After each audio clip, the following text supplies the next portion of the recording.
Day 17 of the Eastern Rivenwood expedition.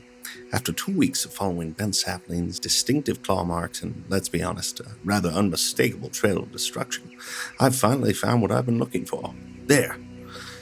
A family group of owlbears on the move. According to conventional wisdom, these magnificent and terrifying hybrids should be fiercely territorial, not traveling in organized groups across regional boundaries. Yet, here we are, witnessing what appears to be an unprecedented migratory pattern. A behavior so contrary to accepted monstrous biology that most of my colleagues would accuse me of delusion. Again, welcome to Field Notes, documenting the extraordinary. I'm Professor Thaddeous Danger Fieldstone of the Royal Academy of Monstrous Biology, and today we're risking life, limb, and likely several important internal organs to bring you the first comprehensive study of owlbear migration patterns.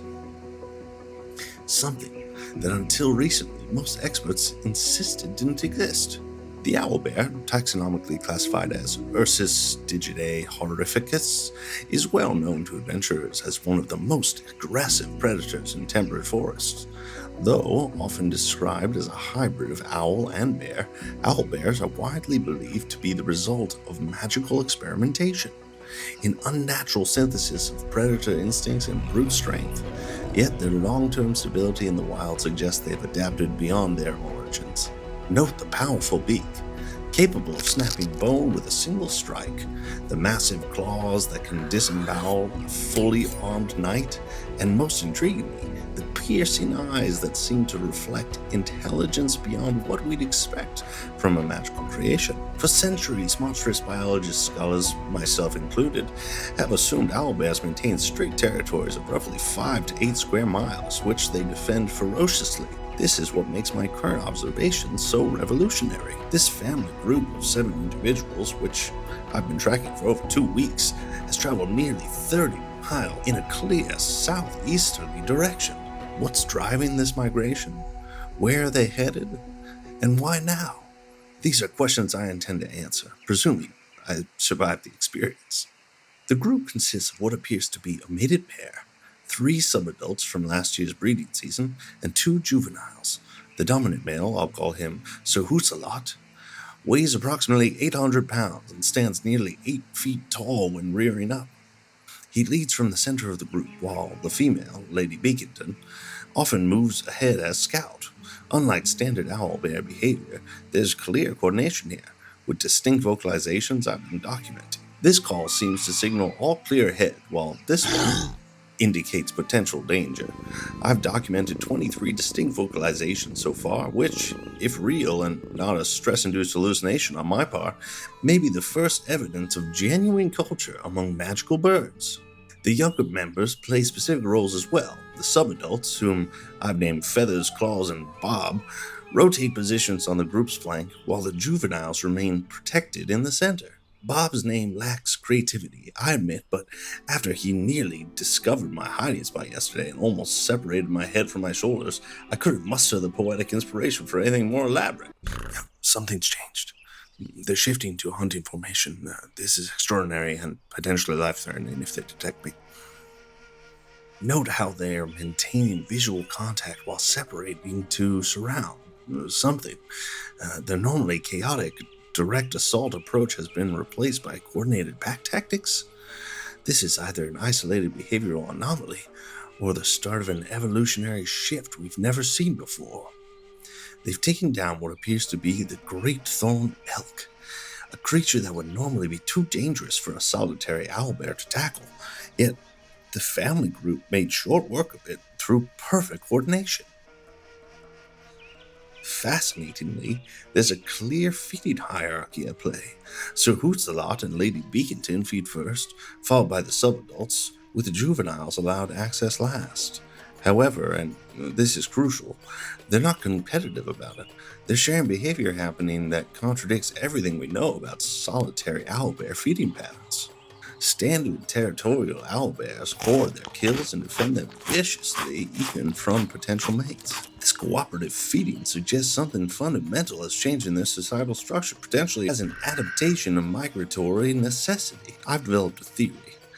What we're witnessing may be an adaptive response to changing conditions in their traditional territories. It's possible the traits we've dismissed as wild aggression are actually early-stage social structures that have simply been misunderstood for centuries. As I always tell my students, danger finds the evolutionary pressure points, though when I say it in lecture halls, I'm typically not referring to the pressure of nearly being disemboweled by research subjects. Day 24, and we've entered the foothills of the Razor Peak Mountains. The family unit's pace has accelerated, suggesting we're nearing their destination. They're traveling almost exclusively at night now, using the mother's superior owl-derived night vision to navigate.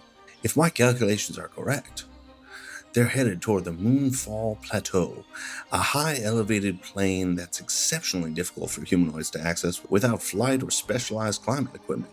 This may explain rumors of the northern druids of the moon called of the furred wings, long dismissed as folklore. Fortunately, the Royal Academy's Department of Improbable Exploration has provided me with this prototype collapsing climbing rig. My research assistants have taken to calling it Dangerous Folly, which I choose to interpret as affectionate. 6 hours of climbing later, I've managed to maintain visual contact with the subjects, though I must admit my enthusiasm for field research is being tested along with my upper body strength. By the scholarly archives, I don't believe it. This isn't just a family migration. It's a full gathering, a congress of owlbears, if you will. I count at least 40 individuals from different family groups all converging on this remote location. What we're witnessing is unprecedented. It appears to be some form of mating ritual or social gathering. The dominant males are engaging in displays, not fighting to death as solitary owlbears would, but performing elaborate territorial displays while maintaining clear boundaries. Females are observing, seemingly evaluating the displays. This suggests a level of sexual selection we've never documented in owlbears before. They're not just pairing randomly, they're choosing based on display quality. Even more remarkable in this nighttime behavior, they're, for lack of a better term, dancing. Juveniles from different family groups mingle under the moonlight, engaging in play behavior while the adults hoot in complex patterns that almost resemble song? I suspect what we're witnessing is an annual or semi-annual gathering where new mating pairs form. Genetic diversity is maintained through juvenile mingling, and cultural information, yes, cultural, is exchanged between groups. The gathering appears to last exactly 3 nights, corresponding with the full moon. As dawn breaks on the 4th day, the family groups are beginning to disperse, heading in different directions, some returning the way they came, others striking out in new directions. Where's Sir Hootslot's family going? That's northeast, not back the way they came.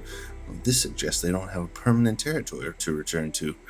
They may be nomadic year-round.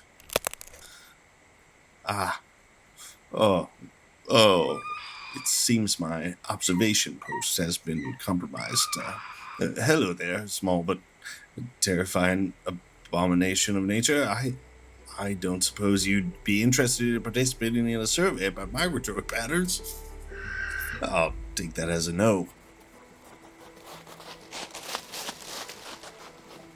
As I often remind my students during their field biology finals, the best observations sometimes require the fastest retreats.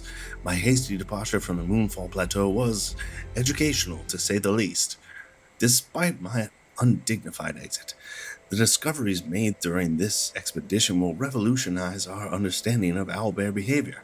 What we've witnessed suggests these creatures aren't the mindless territorial killers we've long believed them to be. The annual gathering, which I'm formally naming the Moonfall Congress in my forthcoming paper, serves multiple evolutionary purposes: genetic diversity through new mating pairs, information exchange between groups, and what appears to be cultural transmission of hunting techniques and territory knowledge from adults to juveniles. This raises profound questions about magical creatures we've similarly dismissed as mindless monsters.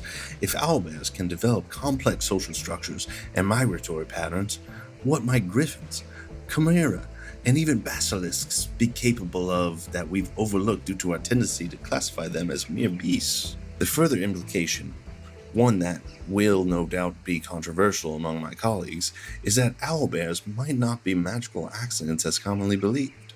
Their behaviors show too much evolutionary refinement. If confirmed, it would redefine owlbears not just as dangerous apex predators, but as sentient or at least sapient adjacent members of a developing society. Given the sophistication of their behavior, I suspect their creature may predate even the earliest records of Imaskari or Netherese, sort of arcane craftsmanship we normally attribute to gods or madmen with godlike ambition.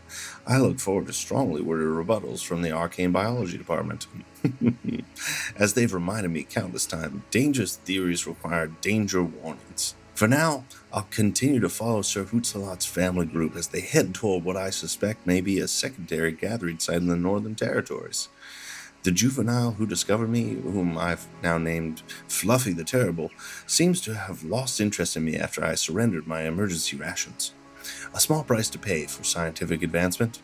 Until next time, this is Professor Thaddeous Danger Fieldstone, reminding you that in the study of magic hybrids, the conventional wisdom is often conventionally nonsense, and also that owlbear beaks are sharper than they look, as my field assistant's replacement arm will no doubt attest once the scroll of regenerate takes full effect, thanks to a very cooperative cleric. Field notes, entry complete. Someone please inform the Academy's insurance department that I'll be submitting another claim.